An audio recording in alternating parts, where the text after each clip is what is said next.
Hello, my name is Bob Bamber and welcome to the May 1994 edition of the Wrestling 20 Years Ago podcast. I'm being joined today by a debuting guest, Stewart Brookes. Stewart, how are you? Yeah, not too bad, Bob. How are you? I'm doing very well. Stewart is from another podcast doing something very similar to us, but we'll cover that later on. We are going to start with the news, and the big story this month was Charles Austin, a jobber who was paralysed 4 years ago in a match against the Rockers in the WWF, has been awarded $26.7 million by a jury in Florida. There's a lot to that story, and Colin, who's not on the show, has recorded a pre-tape segment that we're going to introduce at the end of the news. Rick Rude quit WCW this month and possibly wrestling altogether after he suffered multiple injuries and then handed over the WCW International title, walking away from a title match with Vader on WCW Slamboree. Details at this stage are sketchy, but Rude is said to have been suffering from injuries for well over a year, and specific injuries to his neck and back forced him out of some house show dates in Japan. Rude is believed to have an insurance policy with Lloyd's of London that covers disability for some wrestlers, including fellow Minnesotan Kurt Hennig and Nikita Koloff. Rude's place in the main event of Slamboree was taken by Sting. Ric Flair won the vacant WCW title on WCW Saturday Night. Following Spring Stampede, the title was upheld after a draw between Flair and Steamboat. The rematch that went nearly an hour in TV time, in reality it was about 35 minutes, but as TV standards go, very, very good. The ending wasn't quite so good as Flair and Steamboat combined in what was meant to be a kind of deliberately failed leapfrog spot where Flair was meant to kind of collide with Steamboat's groin, I think, but they kind of missed it a bit and it ended up being a slightly soft finish. But that was Flair is now, we believe, an 11-time world champion, but that does seem to change on a week-by-week basis in WCW. WCW had another strong outing on pay-per-view at Slamboree, with the Nasty Boys and Cactus Jack once again stealing the show with another wild brawl. Cactus Jack won the tag titles with tag partner Kevin Sullivan. Sting, replacing Rick Rude, defeated Vader to win the WCW International title, and Ric Flair retained his WCW World title in a match over Barry Windham. Slamboree was labelled a Legends Reunion and included the introduction of Harley Race, The Crusher, Ernie the Cat Lad, The Assassin, Ole Anderson and Dick the Bruiser into the WCW Hall of Fame. Hulk Hogan is almost in WCW. We're not quite there yet. It's been going for a number of months.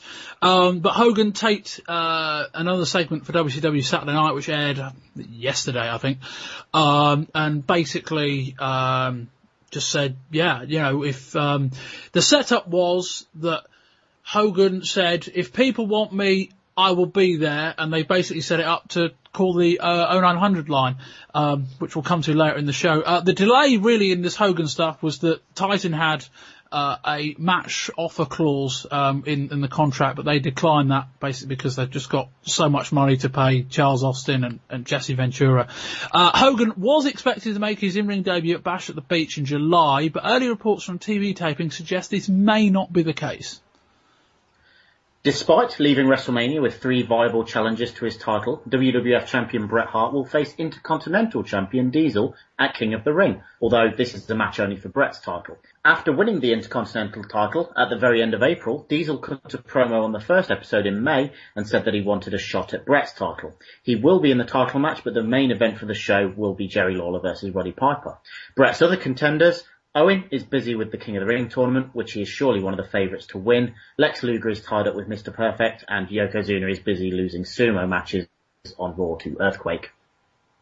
Eastern Championship Wrestling held a mixed tag team match between Mitch Peaches and Tommy Cairo versus the Sandman and Woman, where the person who was pinned would be caned using a kendo stick, which ECW branded as a Singapore cane due to some stories coming out from over there.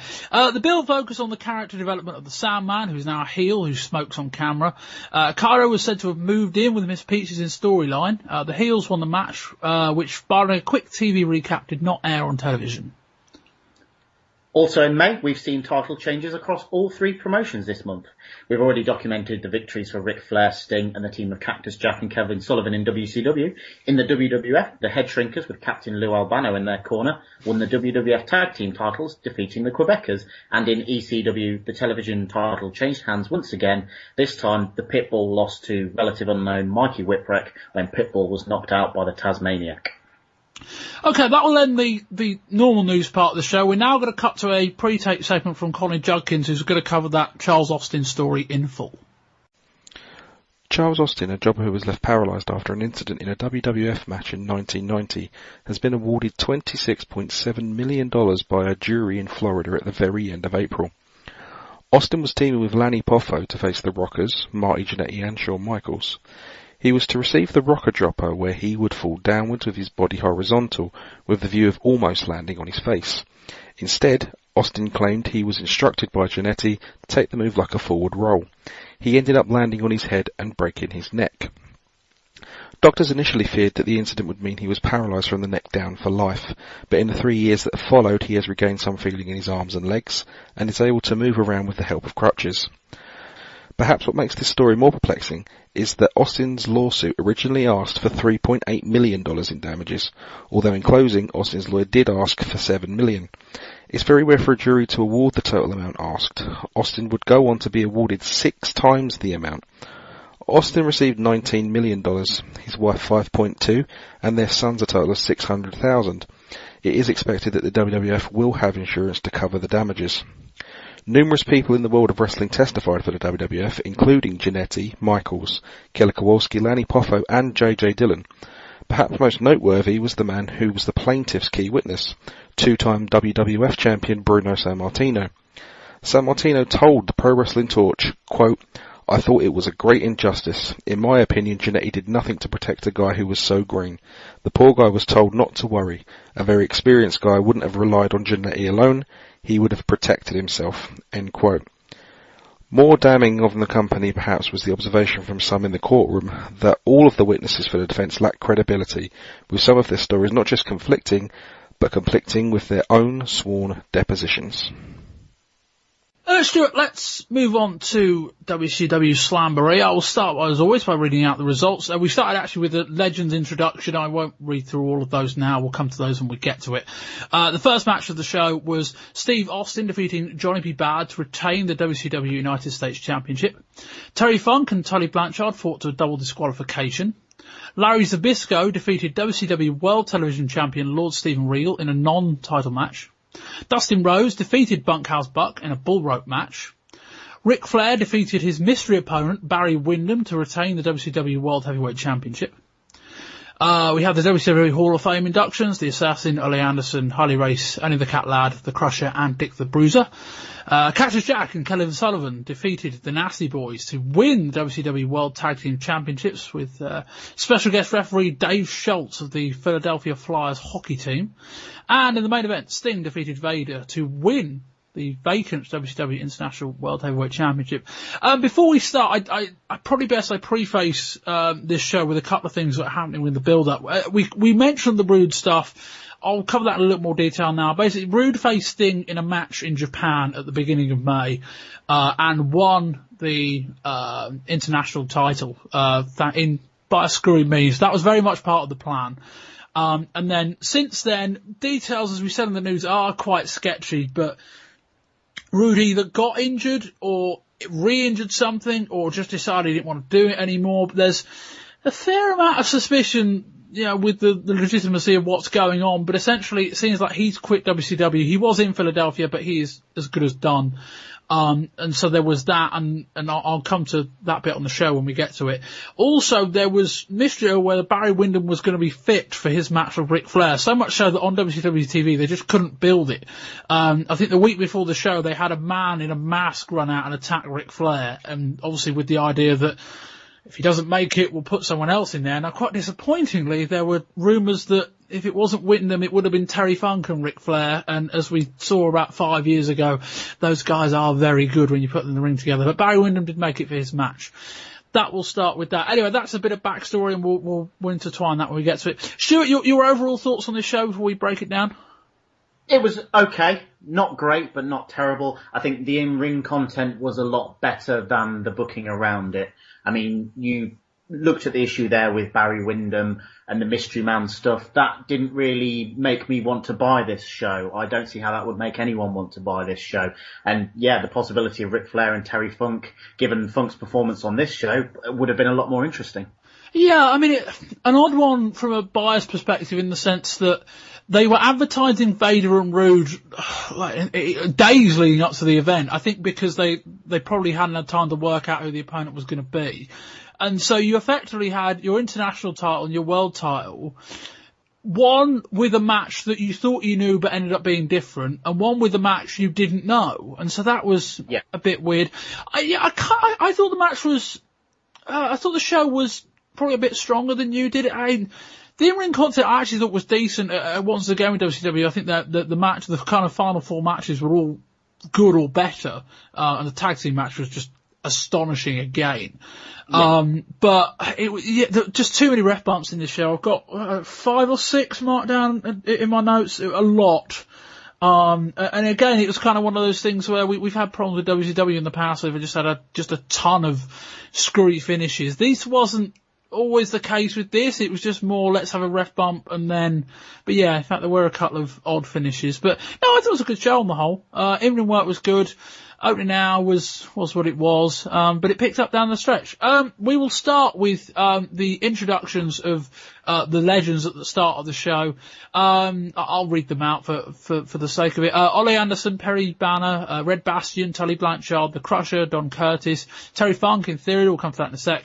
Vern Gagne, Hardballs, Haggerty, Larry Hennig, Killer Kowalski, Ernie Ladd, Wahoo McDaniel, Angela Mosca, Harley Race, who was booed, Ray Stevens, Luthez, Mr. Wrestling 2, and Tommy Young. So it was alright. I mean, they set up Terry Funk not coming out later on in the show, and I'll come to that bit when we get to it. But it made for a very awkward segment where they seemed to fail to tell Vern Gagne that he wasn't meant to be out there. And so it made Mean Gene Okerlund look a bit stupid when it's clearly not Terry Funk, and yet he announced him like long after he'd walked out. Well, the graphic couldn't keep up with it either, so when Vern Gagne does wander out, it does have Terry Funk's name on there. The segment itself, it's one of those things, I mean, even when the WWF does this kind of thing, it's one of those who works backstage, who's politically in favour, so people that might not necessarily be deemed a legend at one time because they work in the company. I mean, you've got the assassin there, Jody Hamilton, who people might not really consider on that sort of top tier, but he's being brought out as a legend in this context. The other thing I picked up on from this was Tully Blanchard getting quite a lot of cheers. Yeah, no, I mean, he's been knocking about. I know he's more recent. I mean, I guess what you've got to remember with all these legends is that they're stretching like such a massive kind of spread of time. You know, I mean, Luthez has been retired for God knows how long, same with Vern Gagne, and other of these guys are, more recently on TV, and also we've got Harley Race, who've got a quite a nice heel reaction, well, he's knocking about at the moment. So I think it's maybe that, and maybe just kind of guys who've worked in, Philadelphia, which is where this shows at, maybe there's something to do with that as well. Yeah. Opening match, Steve Austin defeated Johnny B. Bad. It was okay, let me just consult my notes. We got a "we're not hostile" chant during this opening match, which was in reference to, I believe it was a study released at the beginning of the month, which said that Philadelphia is the most hostile city to live in America. States, yes. So there was that. I mean, there were some quite interesting chants throughout the show. A match, as an opener, it was fine, although it never really got going, and then a very kind of confusing finish with kind of Johnny Bad picked up Austin for kind of like a back body drop, bounced him off the rope, and I think with the idea that Austin was meant to flip over into kind of a cross body block and fall on top of him. Austin didn't manage that, so they kind of just fell backwards, and then Austin rolled over him and pinned him, and this wasn't the only confusing finish of the night or even the month. Yeah, the finish was definitely mistimed and the pin looked very, very weak. I thought it was a decent enough opener. There was some nice technical stuff to start and a couple of decent spots in there as well, with the tombstone into the head scissors spot. I quite liked that. The Philly crowd as well, when they went to the more technical stuff, there was a boring chant going on, which I guess you have to expect in Philly. How many "We Want Blood" chants did we get all night? So they're not exactly going to respond well to sort of technical work. But yeah, decent stuff, I thought. We had a backstage segment with Ernie Ladd and Wahoo McDaniel. What do you think of these backstage? I say backstage, they were kind of on the stage. It was Mean Gene Okerlund interviewing some of the legends. I thought, barring one, which I'll come to later on, and there's a bizarre Dusty Rhodes segment coming next as well. But they were okay. The one with Lou Thesz and Verne Gagne that followed the tag match was really good, and I'll come to that when we get to it. Otherwise, these were, I guess they were nice filler breaks. I didn't really say a lot. And it kind of felt like you had a couple of the legends that were very much in tune with what was going on, and a lot weren't. Oh yeah, absolutely. The Verne Gagne, Lou Thesz one that you mentioned later on, yeah, Gagne wasn't really in tune with what's going on in WCW at the time, whereas Thesz at least tried to put over things are different since our time. Yeah, I mean, they sort of existed half to plug Gene Okerlund's 900 numbers, didn't they? Yeah, that's true. And not the worst use of the 900 number, and we'll come to that later when we get to it. And then we got to, God, this Dusty Rhodes. So, like, Dusty Rhodes wasn't there, which I thought was a bit weird. They then said he was in Hollywood, so they cut to a shot of Dusty Rhodes very clearly in front of a blue screen, in front of a still photo of the Hollywood sign in the back in the hills. And then, yeah, Dusty Rhodes basically said, I'm not retired, I'm still in my prime, which is worrying. Yes. And then that was really it. It was just a very odd segment, and you're kind of thinking, shouldn't Dusty Rhodes be there? I know there's all the stuff going on backstage with whether he's in power or not, but you figured if he's in enough to get on the show, he'd be invited and he'd make sure he was there. And certainly with the situation with his son later on in the night as well. But yeah, God help us if he genuinely thinks he's still in his prime. Yes, that is true. Second match of the night, Terry Funk versus Tully Blanchard. This was a bit disappointing. There was a brawl on the outside. There was, what did we get? We got, Funk did a pile driver onto a wooden board, a DDT on the stage. There was a We Want Blood chant as well. There was a ref bump. Funk got a chair. There was another ref bump. Funk got a branding iron, and then the ref called for a double DQ. And then Funk just, the crowd shouted bullshit. Funk kind of just went mad going around the ring, but that could very easily be him in storyline or not, knowing Terry Funk. I was disappointed by this. It was, 7 minutes. I guess it could have been the start of a good match, but cut off too soon. Too many ref bumps. Just given the too many involved, this could have been a lot more. I think I actually liked this a little bit more than you, in that it was presented as a Legends match, so this isn't your current set of stars. And when you see these kind of Legends matches, it often leaves you with a bad taste in your mouth of people who are way past their prime. Whereas Funk, who must be in his 50s by now, can still go with the best of them. And again, Tully looked very good considering he hasn't been an active in-ring competitor on a major scale since 89. Yeah, for what it's worth, I think Funk's 47. Maybe not quite as old as you think. But yeah, I think it's probably more the finish in the sense that, there was reports, I think Dave Meltzer said that, he thought that they wanted to beat Blanchard, but Blanchard said no, given that Funky Theory is coming back next month. Which might explain the screwy finish. But from a kind of viewing standpoint, like, who are you protecting? Like, this is a Legends match between two guys that don't appear on your show very often. Why are you protecting them? I think more the finish than the match itself, but it felt like 5 minutes too short, and the finish was awful. That was kind of where I was. Yeah, I would definitely agree on the finish. Yeah, it wasn't good. Also, the pile driver onto the board that clearly didn't hit the board in any way whatsoever looked a bit weak. Yeah, and there was the spot where Funk set up for a pile driver onto the steel chair, which was folded out, as in, like, so you could sit on it. They were on the turnbuckle, and I don't know whether that was a planned spot or not, because it's not like Blanchard very clearly reversed it. Funk just kind of fell off the top rope, and then they just didn't do the spot. So, I'm glad sort of fizzled. Yeah, I'm glad they didn't do the spot, because that's very difficult to control, but it didn't look as if they'd set it up with the view that Blanchard would get out of it. But, yeah. We go backstage. Ric Flair was interviewed by Jesse Ventura. Not much was said there. Larry Zbyszko versus Lord Steven Regal in what was, I believe, a non-title match, or certainly given that Zbyszko won but didn't win the match. What do you think about this? Why are WCW doing non-title matches on pay-per-view? Surely that's what you use the Clash of the Champions, you use Saturday Night for, you build. People want to see the title matches, or you want people to pay to see the title matches. Well, as we saw, we're going to come to it, the Ricky Steamboat, Ric Flair TV title match, and with, spoiler alert, and with these two, they're having a title match on WCW Saturday Night, I think in 2 weeks' time.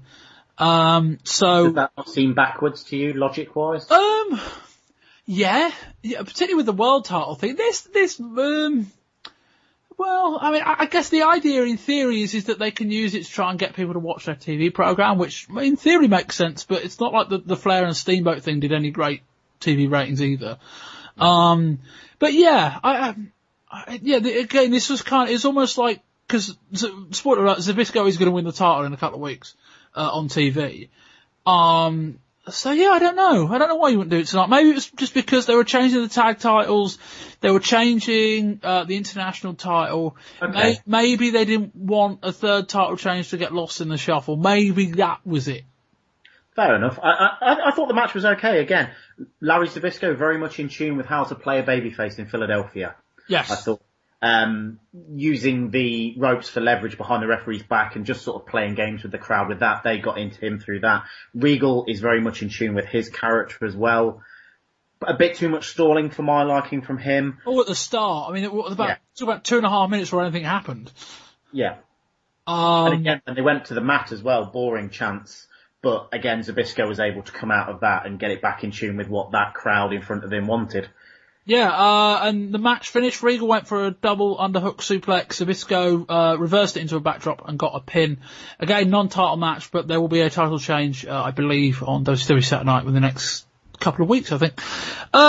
Then we got Terry Funk can cut a great promo. I mean, I'm watching all the ECW stuff at the moment. He can cut a great promo on there.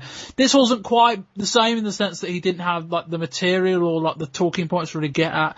But basically, me and Gene Oakland said, Terry Funk, why weren't you out on the stage? And Funk said, and I quote, I am not a legend, I am the legend. And then Funk it was, I guess you could call it rambling, but it wasn't rambling in a way that was bad. He just kind of went off on one. It kind of portrayed him just to be a little bit insane. But I get the sense that's Terry Funk. Oh, absolutely. I thought he was the star of this show between his match, this interview, and his appearance later in the night that we'll cover. I thought, certainly in front of that crowd as well, he came across as the star of the show. Yeah, what makes sense given that he's operating for ECW in Philadelphia and they were in Philadelphia. They were into him. There was ECW chants during his match. And yeah, you know, he was just a very over star. Not all of them were. You know, if Funk was brought in on the basis he thought he was going to beat Tully Blanchard and then they said, look, Tully's not going to lie down for you. Maybe he just thought, screw it, I'm going to get me money, I'm just going to go out there and just have some fun. And do my own thing. Yeah. Absolutely. Then we got the Hall of Fame inductions. Gordon Soley introduced the inductions of Harley Race, who again was heavily booed. The Crusher, Ernie the Cat Lad, the Assassin, Ole Anderson, and the now deceased Dick the Bruiser. What did you think of this? I mean, it was, yeah, they perhaps didn't have enough videos, a lot of kind of like newspaper clippings and photos. And there's a nice story with Dick the Bruiser on the end. I think his daughter came out to accept the induction on his behalf. Also the Assassin couldn't get a plaque because they made 2 Harley Race plaques and not one for the Assassin, so they couldn't show it, for what that was worth. But yeah, it was fine. It didn't last too long. They got through it.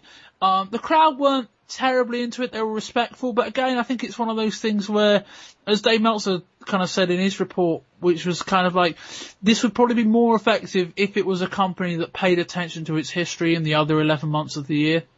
Yeah. The one confusing element for this for me was the induction of Harley Race, who's currently managing your top heel. So I think there was a sort of confused reaction from the audience of, okay, are we supposed to kind of show this man of respect for what he's done, but at the same time, on television and on this show, he'll be portrayed as a villainous manager.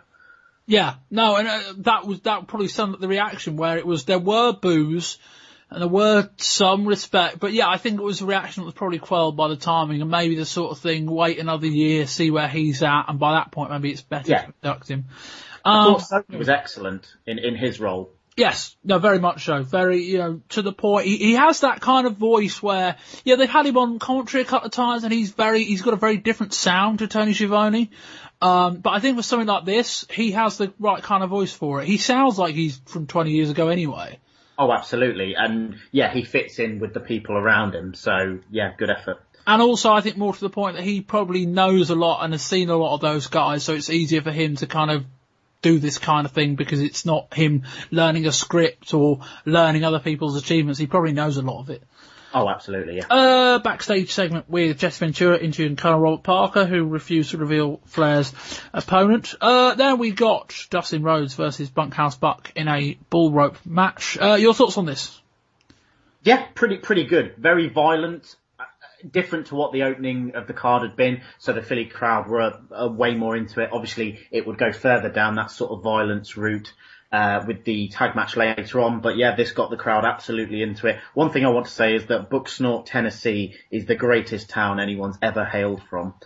Yes. We want blood chants again, and the crowd would receive that later on in the match. Dusty Spot's got a big pop from the crowd, which is something I can imagine he'll use to leverage himself back into a higher backstage position. Seeing his son do that routine and get a good response from the crowd will lead him to point to himself as someone who should be coming back on television. I liked this match. The stuff with the bull rope was well worked. I liked the spot where Dustin was tied around the ring post. Good stuff. Yeah, no, I really enjoyed this match. I think they're 2 for 2 in terms of good matches. A really good match at Spring Stampede as well. Easier, I guess, when you've got two guys like this where you're just putting them in stipulation matches, but I think they're delivering, the kind of the bull rope matches, they're not always great. And you need two guys that kind of know what they're doing, but I think with these two guys, they're both pros. I agree the spot where, he was wrapped around the ring post was really good. Finish was another ref bump. Colonel Parker interfered. He kind of tied up Rhodes who escaped. He then nailed Bunkhouse Buck with the belt and won. And after the match, we got another fix of Terry Funk, who ran out and attacked Dustin Rhodes. What do you think about Funk? It seems like we're setting up Funk and Buck versus Dustin and Dusty. I believe. I think it's next month. So that might be interesting because they've got a show in Orlando and that kind of makes sense with that regard. What do you think of Funk's involvement here? Yeah, absolutely. I think he fits very well in, if that's where they're going, putting him in Robert Parker's stable. Buck, I think, is very, very convincing as the sort of, he's not a wrestler, he's a fighter, and Funk certainly fits into that mold, although he's very capable of wrestling, fits very well as a crazy brawler. As far as Dusty being Dustin's partner, I'd rather it was somebody else, but I see the likelihood of that is where it's going. And if he is, well, unlike he says, if he is past his prime, that is the match to put him in, which is in a tag match. Dustin does most of the work. He can do the bionic elbow and a bit more. Yeah, tag, yeah. We got another stage segment with Raider Crippler Stevens and Red Bastion with Mean Gene Oakland. We then had Ric Flair versus his mystery opponent, which was Barry Windham. Your thoughts on this and the match? Really, really very disappointed in this. I thought Windham showed up not looking in very good shape at all, but from what I remember when he last left WCW, he wasn't in great shape either. Again, given the match on WCW television, I kind of wonder why they didn't stick Flair and Steamboat on again. You had the confusing finish at Spring Stampede, and then they obviously blew that off on television, and then to bring back Windham for this sort of anticlimactic match, and I can't see him, based on this performance, hanging around in that sort of top end of WCW. Overall, it was quite disappointing. Yeah, the crowd was really hot for Flair, but it just, it's the age-old thing. You always believe Ric Flair can get a really good match out of anybody, and, this isn't to say it disproves the point, but this, as Ric Flair matches go, this is really poor. As normal matches go, it wasn't bad, but you have a bar set pretty high for Flair matches, and it just didn't go anywhere. What happened with the finish? Oh, that was right. Yeah, we had Colonel Parker, who was out kind of managing Barry Windham. There's a great moment where, Windham was using leverage. He was holding on to Parker, who was still up on the apron, to use leverage to pin Flair. The ref counts a second, looks over, sees Colonel Parker, and rather than admonishing Parker, he just kicks him in both arms. Yes. That was great. We've never seen more enough of that. So we got that. We had Sensuous Sherry at ringside. She was there. It's kind of sat first few rows in the crowd. She's still looking for someone to manage, and I don't think we got resolution to that tonight. And I've got to say that we're going to come to his match with Steamboat. 2 for 2 with really soft Ric Flair finishes, where he kind of came off the top rope for a crossbody block, but he kind of landed on his feet before he even connected. Yeah. And then he kind of had to just like fall over on top of Wyndham and got the pin. An unsatisfying end to an unsatisfying match, I would say. Not as bad as maybe we're playing it up. I think you watch this in isolation, but knowing Ric Flair and again thinking what could have been with him and Terry Funk, he could have gone that way, although... Yeah, I mean, I guess if you want to keep Flair, that would have worked with Funk, but I guess they hadn't set up that for the main event. But yeah, it's just flat. I thought the other thing it took them way too long to bring up on commentary was the Horseman background between the two.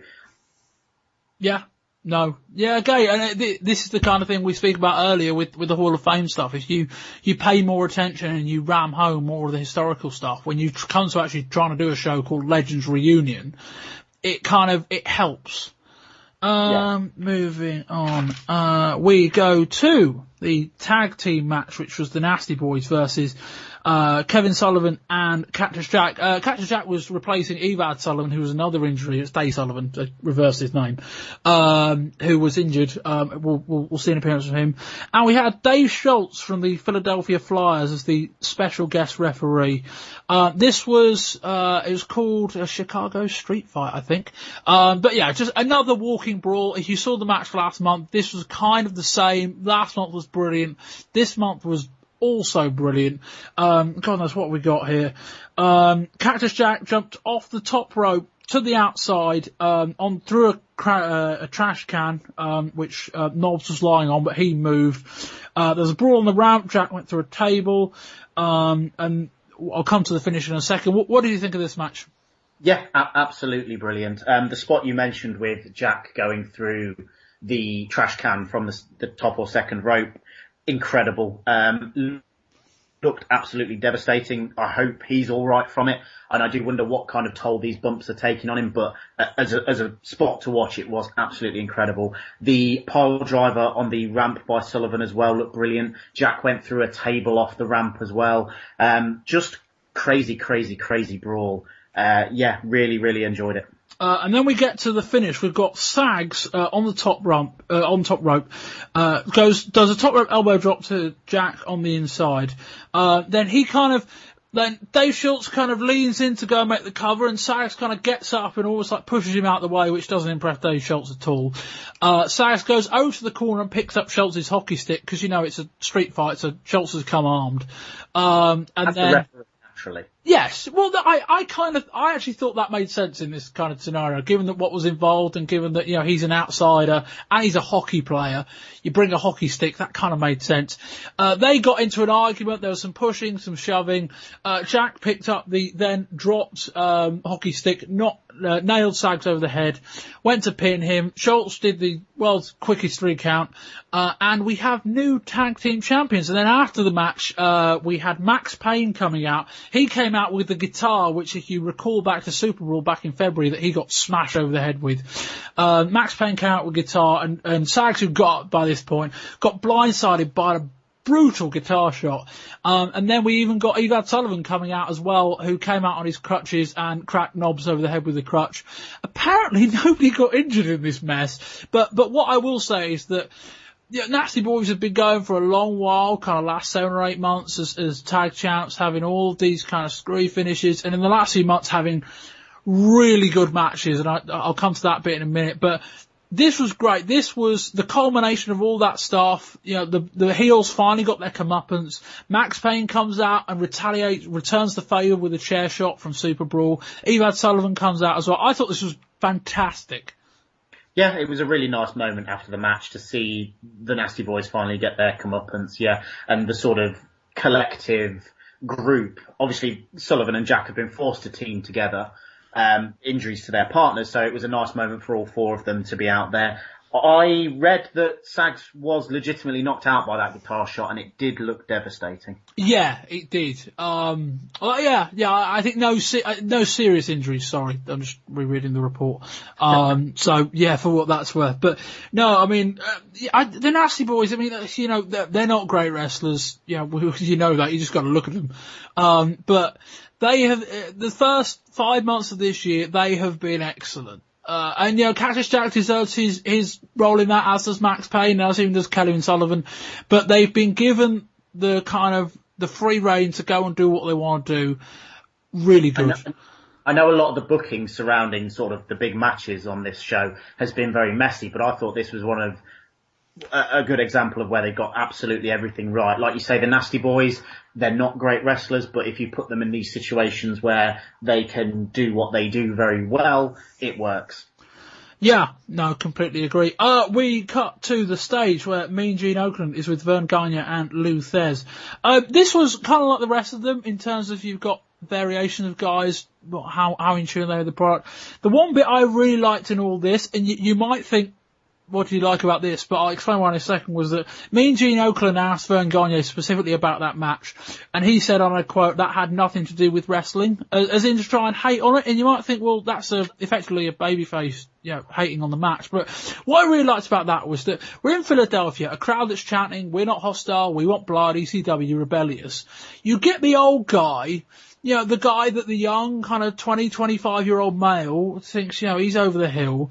He says, that's not wrestling. If I'm the person, alright, I'm not sure they were beaming this audio into the arena, but if I'm that kind of 20, 25-year-old person, and I hear Vern Gagne saying this isn't wrestling, I automatically become more enamoured with that, because it's like, well, you're an old guy. You don't get it anymore. I'm not saying he doesn't, but that was why I liked that. It was, maybe I'm overanalyzing one line, but for that reason alone, I really liked this bit.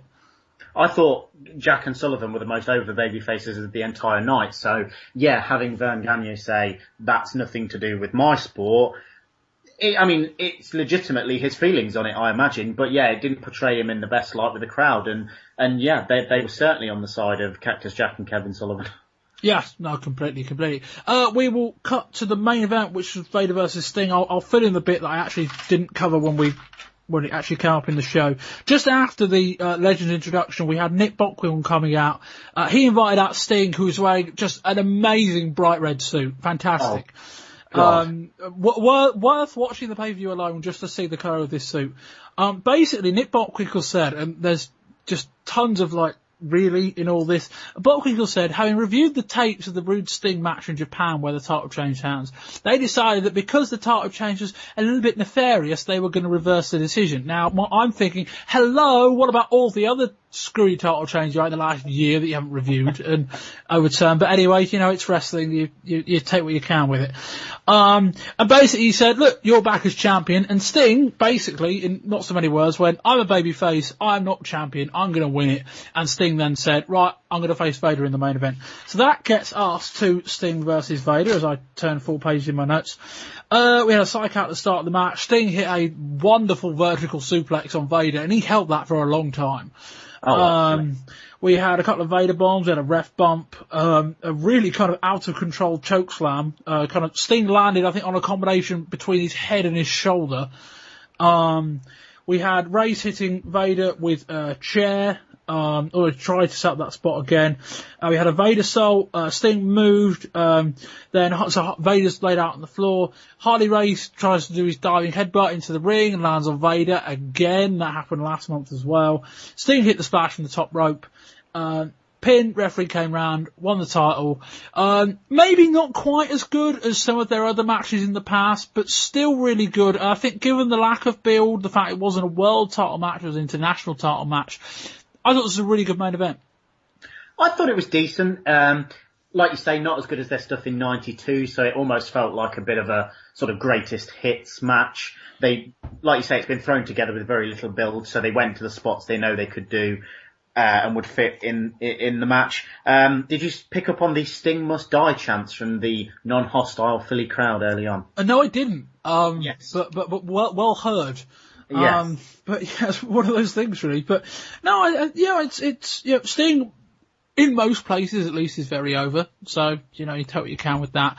But I think it's one of those things that these two have faced off a number of times before. They're both pros. They can both put on a really good match together. And as much as we didn't get Vader and Race, I think the show was all the more better for it. Because I think if this had been Vader and Race, this match would have been a much inferior main event, and it might have dragged down the overall perception of the show. Yeah, I mean, Vader and Rude would have had very little build towards it either, and again, you've got two kind of heels going at it. Given the Philly crowd, though, that they might have preferred that actually. The finish, Race interfering twice and backfiring. Okay, if you want to do it once, that's fine. Doing it twice starts to get on my nerves a little. Yeah, it's just one of those things where, like, if you take each match in turn, the ref bumps kind of make sense. But once you get into kind of like number 4, number 5, a bit too many in one show. Stuart, your overall thoughts on the show and a score rating out of 10? Out of 10, I think I have to sit it right in the middle for a 5 out of 10. Like I said, there's some good in-ring action on the show and some matches certainly worth watching. Like I say, the Kevin Sullivan and Cactus Jack defeated the Nasty Boys. Go out of your way to see that. But I just feel, given all the stuff that's going on around WCW with regards to Rude leaving, Wyndham coming back in, Hogan potentially coming in, there's a lot of muddy waters that I feel like maybe this show could have started to move towards clearing up. For one, I can't see Hogan walking into the company in a situation where there's 2 world titles. Given that he may come in very, very soon, they could have potentially used this show to clear that up. Yeah. I was a bit positive. I gave it a 7 out of 10. The first hour was what it was. I think I let them off a little bit on all the stuff with kind of the finishes and the stipulations, given just how much this card changed or could have changed in the 2 weeks leading up to the show. Given that the main event changed, the Ric Flair Barry Windham match, I think they found out 3 or 4 days for the match that Windham was past fit to do the match. They had to change the Cactus Jack thing over. All of that being said, yeah, there was, again, I think 1 or 2 many ref bumps, but the match quality, particularly as we got nearer the main event, was good to very good, and the tag match was fantastic again. And yeah, I thought it was another good WCW pay-per-view, and I didn't, unlike other shows, I think it was one of those things that it might have been as overbooked as previous shows, but it was better, and so I could kind of look past that. And we will move on to the WCW TV review. We'll kind of work back through it. Hulk Hogan, as I said in the news, was interviewed on the set of Thunder in Paradise. Basically, Mean Gene Okerlund said, "Do you want to come back?" And they set up this 900 number. Call in if you want to quote unquote make the difference for Hulk Hogan returning to WCW or joining WCW. Hogan said, "If you want me to go along for the ride one more time, just let me know. I'm the man to drive." That was the quote. Stuart, as uses of 900 numbers go to get people to pay money to try and convince them to sign Hogan when he's just about signed, it's not the poorest use of the 900 line. I still give that to the WWF back at the Royal Rumble for saying, phone in to decide who you thought won the Royal Rumble match and then just ignoring it. But it does continue the routine of, I would call, misuse of the 900 number. It's getting to the point now where it's starting to irritate me. It's getting to the stage in both major companies where it's ring up to listen to what Wrestler X had for lunch. Like you say, the Hogan decision is made. The Royal Rumble decision was made. Getting people to call these numbers solely to try and impact these decisions. I know wrestling is a dishonest business, but I see this as even beyond that. Yeah, I mean, it's like one of those things where we had this discussion, I don't know, 5 or 6 months ago on the show. It's kind of, if you advertise it and you deliver what you advertise, I don't really mind it. If it is just what did Hulk Hogan eat for lunch today, and that's what you're selling, and that's what you deliver, and you're saying it's going to cost, I don't know, $1 a minute or $1.50 a minute, fine. But when it's kind of going beyond dishonest when you're saying ring up to make the difference when he's pretty much already signed. Yeah, I mean, I thought the perfect use of it on the show was towards the end where Gene Okerlund is saying, ring the number to listen to what Colonel Robert Parker and the Stud Stable have got to say. Like you say, you're delivering exactly what you're advertising there. You are getting to listen to some wrestlers cut promos down the phone line. And if that's what you're advertising and that's what you're delivering, that's absolutely fine. If people want to pay $1.50 a minute to listen to that, no problem. But it's like I say, the dishonesty of help us make this decision that I don't necessarily agree with. I won't go into my own opinions on Hogan because I've done it, I think, in the last 3 shows. But Stuart, your thoughts on Hulk Hogan joining WCW?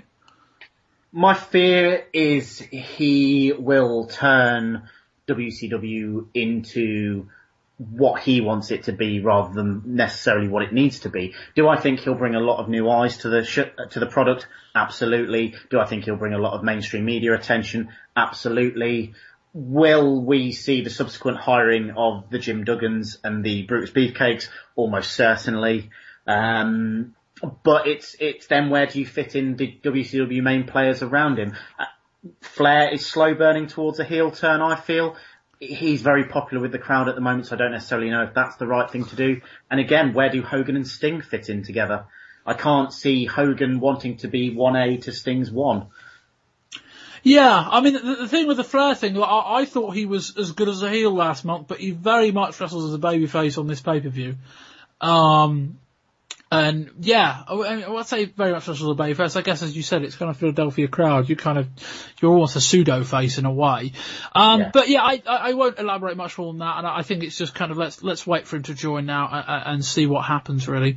And the other kind of big thing, as we kind of referenced in the news and during that pay-per-view review, was the Ric Flair Ricky Steamboat title match. On WCW Saturday Night. As I say, it took about an hour of TV time, probably about a 30 odd minute, worth of match. It was, I would say, as TV matches go, excellent. Almost too good for pre-tape television, as we kind of alluded to earlier. Isn't this the kind of match, like particularly as there was no obvious main event for this show, wouldn't it have made perfect sense, Steamboat and Flair on Slamboree?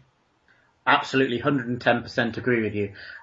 As a TV match, like you say, absolutely excellent. I struggle to think of anything I've seen better on either WCW or WWF television in a very long time. I'd probably nominate Michaels and Jannetty from July of last year. Yeah, that's probably the last thing that was this good. And again, you've got a logical pay-per-view build for it. So the people who have ordered Spring Stampede, seen something inconclusive, potentially you can convince them to come back and see a more legitimate finish, which, okay, this match maybe didn't have an entirely clean finish, but it was clean enough, and I wouldn't have felt ripped off if I'd have paid my money to watch this match on pay-per-view. Yeah, as a reference in the news, the finish was, they're kind of like, they've gone a good 30 minutes at this point. Steamboat kind of Irish trips Flair into the ropes. Flair bounces off with the idea that Steamboat's going to leapfrog him. Now this was by design, but Steamboat didn't quite get the leapfrog and Flair kind of collided with him. I think the idea was Flair meant to headbutt him in the nuts? Was that what they were going with? I think that's what they were aiming for, but it just ended up in his stomach. Yeah, and then, cause then Steamboat went down, Flair went down, about 5 seconds went by, Flair went for the cover, and it's one of those things, like, you're in front of the kind of the Disney MGM crowd, which is kind of like cheer on demand, boo on demand. There are times when you're watching and it's like, no proper crowd would cheer at that point during the thing, and so like that took away from it, and they seemed a bit surprised that they went with it. And that's, again, I think I'm more agitated by doing a match of that magnitude in front of that crowd. Because it was a really odd audio track, I would say. Yeah, it was certainly not the crowd that would have been most appreciative of it. At the very least, I would have seen this being saved for a Clash of the Champions in front of a proper audience. And okay, you're not getting pay-per-view money for it, but it's presented in a bigger context. But I guess if you're trying to draw more eyes to the television show, you could kind of point to this match and say, look, this is the kind of caliber of match you're going to see on television.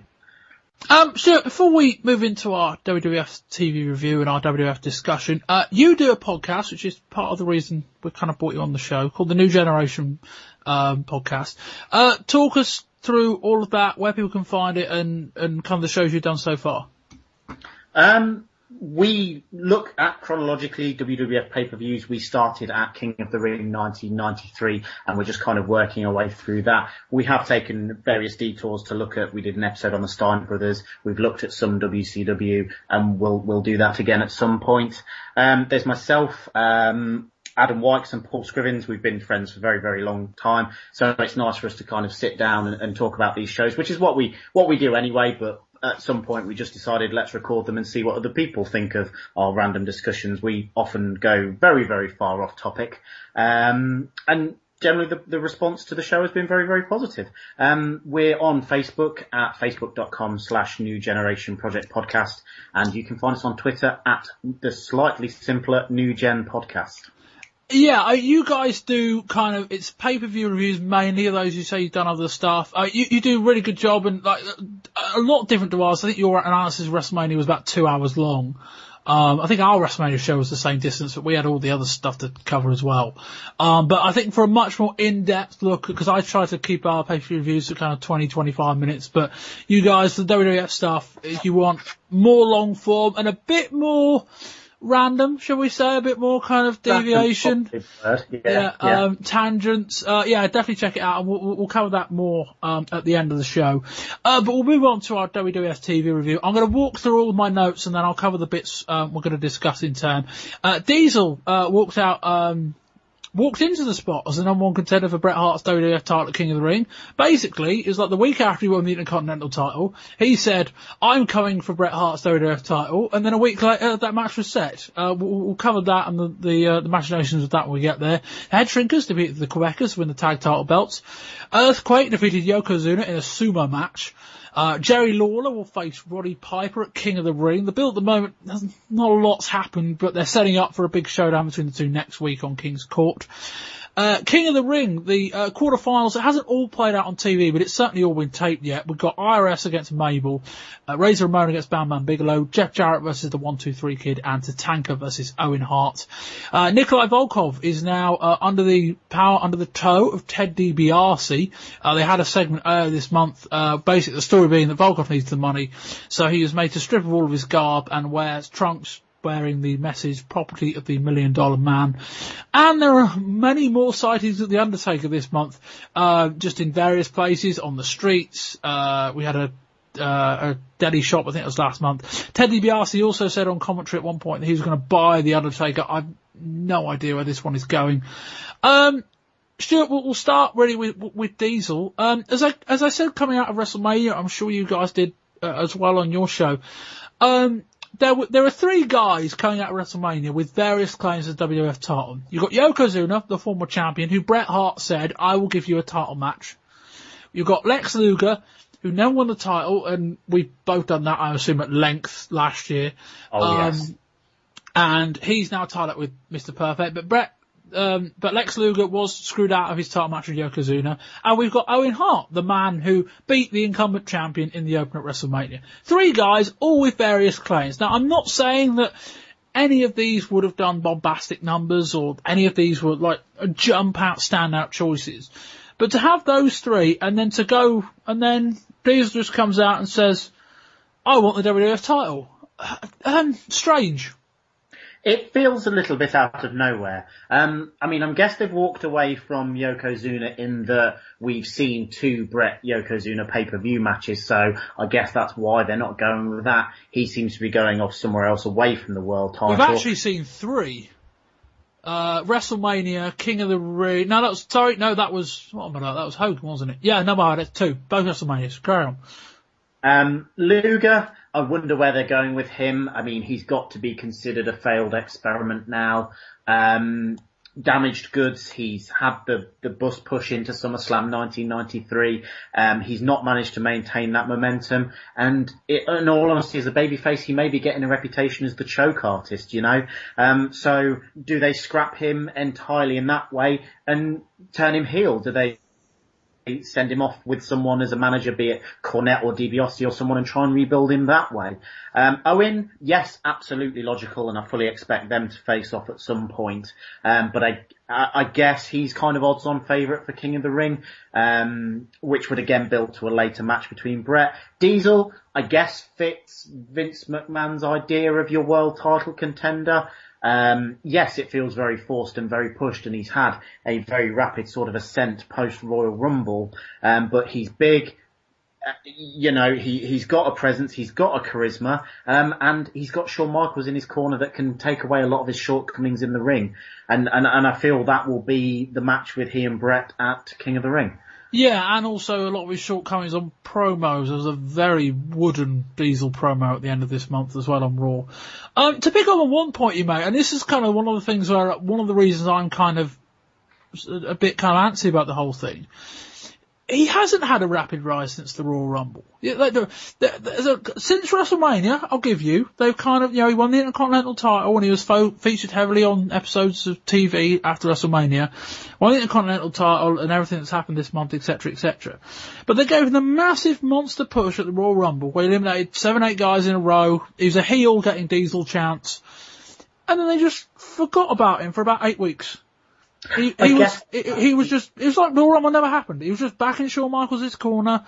He was a bit part player at WrestleMania. And okay, it fit the story and it fit what they were doing with Shawn and Razor. But I think I would be more happy with it had he just gone on a rampage since the Royal Rumble. Yes, I mean, that would make more logical sense, but like you say, he had to take a back seat in that interim to the Shawn Razor plans, I mean, which obviously worked out in terms of match quality at WrestleMania. But yeah, I mean, this will be actually his first pay-per-view singles match, and he's the IC champion challenging for the world title. It's a hell of a big spot to be put into. I guess one of the things we'll say and we'll come on to now is that this isn't the main event, or I don't believe it will be anyway. I think they're shaping up for the main event to be Jerry Lawler and Roddy Piper. I mean, Okay. This is, well, I believe that's where they're going with it. I mean, again, I guess if you base it off the TV build at the moment, not, but I think they're going to feature that heavily next week. Although, I guess actually maybe the King of the Ring match might be last, that might make more sense. I was about to say, so you've got 3 sort of matches with, I guess, legitimate claims to be the main event of the show. Which one of them gets shunted to the mid-card? Well, last year it was Hogan and Yokozuna was in the mid-card, although given the really hokey finish they did with that, maybe that was part of the reason behind it. And I guess also from the mechanics of guys wrestling 3 times in one night, you kind of want to keep those spaced apart as far as possible. So I guess maybe more that I'm pretty confident the title match won't be the main event, rather than Lawler will be, more than that. What do you think of Lawler and Piper? I mean, it's a bit of a strange one, and again, we haven't had much building. Piper cut a fairly basic promo from the back of his pickup truck, seemingly, on Raw. And they are going to face off next week, so I guess by the time we get around to King of the Ring, they'll have built that quite nicely. It's an odd pairing for Lawler, who's now back on TV a lot, but again, I don't get the sense he's going to be wrestling a ton. And Piper, who we saw at WrestleMania, but has been gone since. I think I'm waiting to find out how they build this story before I can really tell you whether it's a good idea or not. They really need a very strong segment going into King of the Ring for build for this.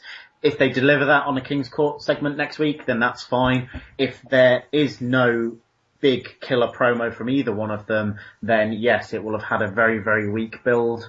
I guess this is an example of just going back to a star you know is marketable. Roddy Piper has obviously historically been quite a big draw for the WWF. Especially with Hogan going off to WCW. I mean, why didn't Vince say put Savage in this position against Lawler? That you would have had 2 people who are regularly on TV week by week, and you could have built it quite nicely. Yeah, I mean, maybe it's just availability of Piper, but maybe you're right. Maybe this is them firing back at Hogan being on WCW. Okay, there's no WCW pay-per-view that month, though there is the Clash of the Champions. So maybe this is their ammunition of firing back. You've got Hogan, we've got Piper. Yeah, maybe that's it. What else have we got? Oh, this sumo match.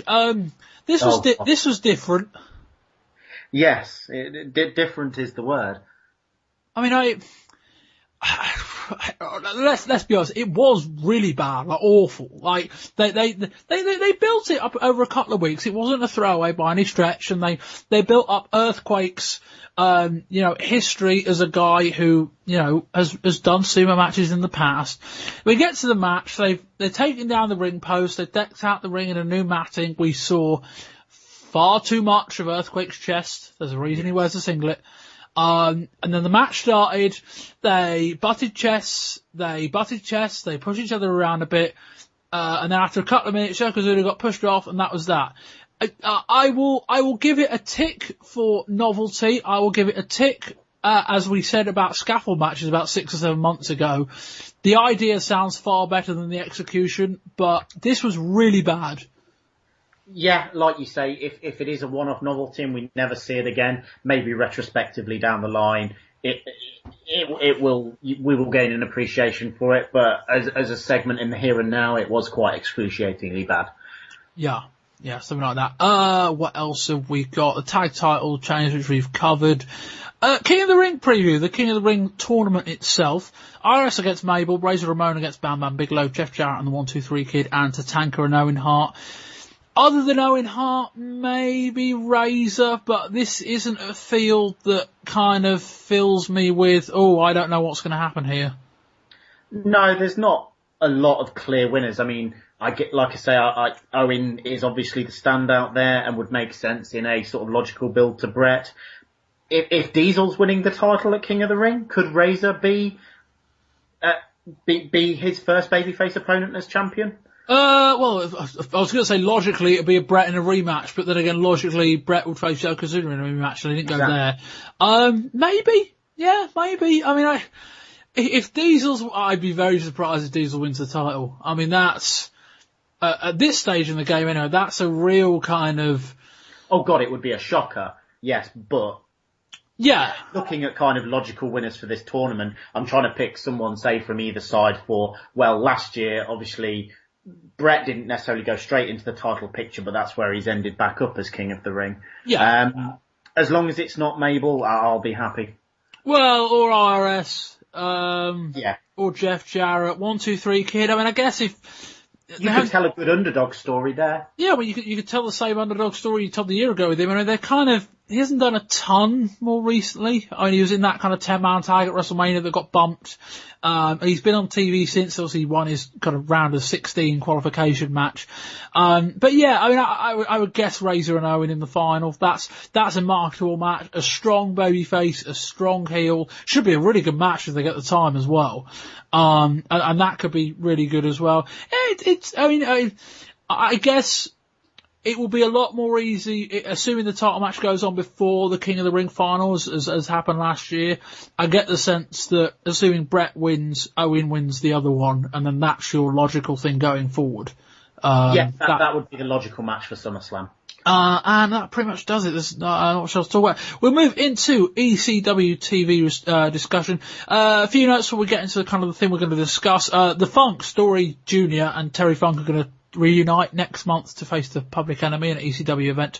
And as we said at the top in the news, Mikey Whipwreck, a jobber, defeated the Pitbull for the TV title after interference from the Tasmaniac. The one thing we're going to discuss this month is the Singapore Kane match. It's a mixed tag match. It was Tommy Cairo and Miss Peaches against Sandman and Woman. Now I don't think we saw any part of this match actually, because ECW don't show their live matches on TV, at least not straight away. But we did get a lot of build to this match. Sandman is now a chain-smoking heel. Not a very nice person to be around, long story short. And basically the story was, Tommy Cairo now seemingly is sleeping with Miss Peaches. He's certainly living in Sandman's house, which isn't the most babyface thing to do. No. And Sandman basically said, look, you're in my house, you're sleeping with my wife, you're eating my food, you're using my gym. You've probably racked up a bill of thousands of dollars rather, sorry, in America. But I will give it you for $100, as in basically you pay me $100 and you will save the beating you're going to get. Tommy Cairo, being the babyface, sleeping with his opponent's wife, said no, and they had the match, so the babyfaces lost. And, yes, there was a Singapore caning after the match, and this seems to looks like it's going to continue afterwards. Again, we didn't see any of the match, so we can't really comment on that. But one thing I will say, the build for this was really good. I mean, obviously this is way out there. We know our audience, you've got kind of all the rap music. They know the type of audience they're playing to. Really strong build, really edgy with stuff with, sleeping with your opponent's wife as a babyface and all that. Sandman, I think, is doing some really nice work on his promos, smoking. He just doesn't seem like a very nice guy. And I guess that's the main part of this story, and everything else kind of falls into place, and the stipulation was very nice as well. I mean, we've obviously seen the sort of family-based storylines in the WWF with Bret Hart versus Owen Hart, but like you say, this is something on a whole other level. And watching it, I was kind of confused as to whether Tommy Cairo is a babyface. I don't watch Eastern Championship Wrestling a whole lot. So, yes, he's in this chap's house sleeping with his wife. What part of that makes him the babyface in the feud? But like you say, Sandman is presented as, such an obnoxious character. He's definitely not the babyface. So you've got a lot of sort of blurred lines going on in there, which I gather the Philadelphia audience really likes. Yeah, and equally, I really get the sense this is more a feud for Sandman rather than a feud that's trying to be an even Steven feud. I think this is more, we've changed direction with Sandman. He's not a surfer anymore. He's not wearing a wetsuit when he's in the ring, etc., etc. He comes out, he lights a fag when he's in the ring and all that stuff. Those listening in America, that's a cigarette. I know that word does not cross the Atlantic very well. Connotation. He lights a cigarette when he's in the ring and all that stuff. And yeah, it's really different. I must say, as a general rule, ECW TV this month, the match quality is what it is. They most of the stuff they hide from us because obviously they're a regional promotion and their main aim is to get people to buy tickets. So it is in their interest to show big matches at the time. We got the big 60-minute time limit draw we got a tape of at the time. They haven't shown that other than brief clips on the show. But promo-wise, and a lot of the storyline stuff is so good at the moment. And we had Paulie Dangerously going into the hood to recruit Public Enemy, which is a great segment. Just to see Paulie Dangerously in, I think it's like a baseball jersey, I think. He's got sunglasses on, he's got a baseball cap on the wrong way round, and he's trying to recruit the Public Enemy with 911 as his enforcer just to back up Sabu and Funk. Lines blur where all these guys on roster are concerned. Shane Douglas is cutting really good promos. Terry Funk is cutting really good promos. The Public Enemy are cutting really good promos. Even Jason had a very nice promo after the Tasmaniac basically bit his face off. Although Jason did basically call him a monkey, which I'm a bit uneasy about. Yeah. There are lines where it's like, this is edgy, and like the Tasmaniac, I guess, I don't think it's racist, but I think that's what it's coming across as, and I wouldn't have gone that far. I don't think it's meant to be racist anyway. But that's kind of what it's coming across as, but yeah, like Tasmaniac's doing okay and all that, and ECW, as I say, it is a bit of a shame since we're not getting the payoffs on TV, but then again, it is a regional promotion, so I don't think we can complain. And that will do that for this month. Stuart, as we do at the end of each month's show, we recommend one thing that people, if they're only going to watch one thing, go back and watch. What is your match or moment of the month? Oh, easily the Cactus Jack Kevin Sullivan Nasty Boys match. Go out of your way to see that. Yeah, I got a feeling I ended up giving last month's to the Boss and Vader, and just because Vader's great, and he was great this month as well, actually. I don't think we played up how good he was in his match against Sting. But yeah, I mean, go back and watch like this month's match with the Nasty Boys, the month from April with the Nasty Boys. The one from February was less of a walking brawl, but as I think I said at the time, it was kind of a very watchable car crash. I would call their match from February, but I think that's what they all are. Oh, completely. But this one, as I said, great, and in amongst some questionable kind of booking decisions, but I guess more, as I said, kind of at the end of the part, that, you've got to give them some allowance given the amount of changes that went on. This was the babyfaces the heels getting the comeuppance, and the babyfaces finally getting over, even though it ended up basically kind of 5-on-2. This was the payoff to the storyline. Nasty Boys doing some great work, and this was probably the pinnacle of the match. And I'd watch combinations of this match again. I don't know whether they're going to do it in a couple of months when we get to the next pay-per-view, but we will see. Anyway, that will wrap up this month's show. Stuart, we're out of 20 years ago mode now, so we can cover your project podcast in a bit more detail. But so kind of promote it again very quickly and kind of tell us where you're at now, because you're in, Rumble 95 now, I think is where you're at?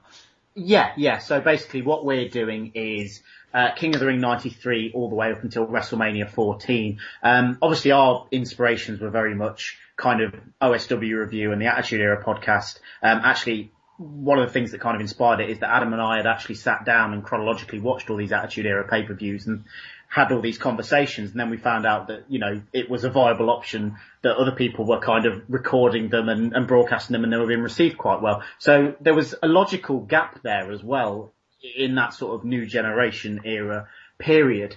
And it is quite an interesting period to cover as well. It's not by any definition a golden era, is it? Oh God, no. But I mean, it falls between those two really kind of revered, you know, people either grew up a Hulkamaniac or they got into wrestling when they were at university or college or whatever. But I mean, the first stuff I watched was 92, 93. That's when I first got Sky as a child. So it's quite interesting for me to go back and rewatch all these shows and stuff. And Adam remembers bits and bobs of it, and Paul didn't start watching wrestling until Royal Rumble 2000. So you've got kind of three very different viewpoints on it as well. And yeah, it seems to be something we're enjoying continuing to do, and the response seems to keep getting better and better. Yeah, I mean, I may not have said this on the show before, but this is an era of wrestling, 93 through kind of just before Nitro starts, where this is the kind of thing where documentaries come around. They mention Raw starting in the Manhattan Center. They may or may not mention the steroid trial, depending on what the documentary is. They'll mention Hogan signing with WCW, and then Nitro starts. And that's all in the space of about 3 or 4 minutes. He's covering basically kind of when you started King of the Ring, when we started at SummerSlam last year, and right through for the next kind of year or so. Like, Lex Luger never gets a mention, Yokozuna never gets a mention. Alright, Hart and Michaels do, those are the rising stars. Diesel they gloss over because it ends up being such a kind of gigantic failure, and all that. And so, you know, but there's so much stuff that you just never bear witness to. And I think it's great that, you know, I mean, alright, I think we both started projects kind of, because you're just to clarify, you started, was it November last year? November last year. So yeah. You're kind of just rifling through shows. I'm doing it in the much more difficult way of doing it month by month, much slower. Yeah. But you know, we started pre-network, but we've kind of almost got the jump on, well, now all this stuff's really easy to find and people can go and watch it really easily. And also, you know, like for you, you're doing pay-per-view reviews, which is easier. For me, I'm doing a lot of TV stuff. Some of it's there, some of it's not. The Clash of Champions has just gone up, which is great because we've got one of those next month. And it's great that we kind of, we're able as podcasters and people who are just subscribing to the network, are able to unlock all this old content and find out that Raw wasn't always in the Manhattan Center. One of the things that I love about all these documentaries, but people think Raw was in the Manhattan Center for about 4 years. Yeah, and then all of a sudden it was just in 20,000 seat arenas. Raw was in the Manhattan Center for about 5 months, and then they came back maybe once or twice. But later on, they weren't like doing arenas or anything like that. They're in like high school gyms and like very small and random places across New York and the Northeast. But it's just, that's the kind of best illustration I can say why the documentaries and stuff are so inferior, is that people have perceptions about all this, and they will mention WCW being in MGM and all that right before we get to Nitro and whatnot. But there's a lot of stuff to come, and not all of it good. I know you guys have just done the Rumble 95 and whatnot, but no, it is an intriguing time. It's very noteworthy. And the great thing is that like, WCW pay-per-view last month, I would stack up against any pay-per-view I've ever seen. I'm not saying it's the best, but I would put it in the mix. And nobody ever talks about that show. I mean, yeah, there's a bunch of stuff and a bunch of performers that I think get overlooked. And again, I think Paul's viewpoint is perhaps one of the most unique, certainly amongst the three of us when we do it, is that, you know, there's a lot of people there that he's never seen, he's never heard of. And as anybody who listens to us will know, Jimmy Del Rey has been sort of this amazing stand-up performer that he's seen and really grown to love. And all three of us, Bull Nakano's another one who is just, okay, she's only there for a very short period of time, but wow, what an impact she makes in the few appearances she gets. So there's a lot of performers, a lot of characters, and like you say, a lot of shows that don't often come up or get glossed over in terms of nostalgia, that it is actually fun to go back and look at and say, well, actually, you know, this person did some really interesting stuff that I wasn't expecting for the time. But yes, at the same time, we're about 2 months off doing King of the Ring 1995, and I'm really quite dreading it. Yeah. What's WrestleMania 11? What we've got, WrestleMania 11 is dreadful as well, yeah. So, I mean, the Rumble 95, actually, I quite enjoyed. And I think we all did. But, yeah, I mean, WrestleMania 11 is the LT Bam Bam main event. And that's right. The show's really centered around the celebrities rather than the actual wrestlers, and it kind of hurts the overall feel of the show. I'm hoping Adam and Paul aren't listening to this at the minute, because you're going to review it in about 3 weeks. Well, yeah, we're watching it, recording next Sunday actually. Right. What I've asked them to do is book the WrestleMania card based on what we've watched over the past few months. where they would logically go for it, because I'm expecting neither of them to kind of, come up with, well, I'll put a football player in my main event against a mid-card heel. So the reaction to that should be quite interesting. Yeah, we will wrap up the show now. So Stuart, again, just kind of wrap up your Twitter, your Facebook, and your podcast is iTunes and RSS and places like that. Just promote that again and we can get that done. Yep, Facebook is facebook.com/New Generation Project Podcast. Twitter is @NewGenPodcast. You can find us on iTunes. If anyone wants to leave us a nice review on iTunes, I keep plugging this everywhere I can. Feel free. We do appreciate it. SoundCloud.com/NewGenPodcast is a way if you don't like iTunes or don't have it. We're on stuff like Stitcher Radio, Piledriver Wrestling and Botchamania as well. Excellent. You can find our show at wrestling20years.com, on Twitter at wrestling20YRS. We're not on Facebook because I can't be bothered. We're on iTunes if you want to leave us a rating and a review. Yeah, that's always very much appreciated. RSS feed is on the site as well if you want to pick that up and put it in whatever kind of podcast feed you've got there as well. And that's it for this month. We're back next month. We've got King of the Ring 94, Clash of the Champions. And then July we've got the steroid trial, which I'm going to have to start revising. That's going to be a lot of fun. Anyway, Stuart, big thanks for joining me today, and I'm sure we'll kind of get you on the show again soon. And until next time, goodbye.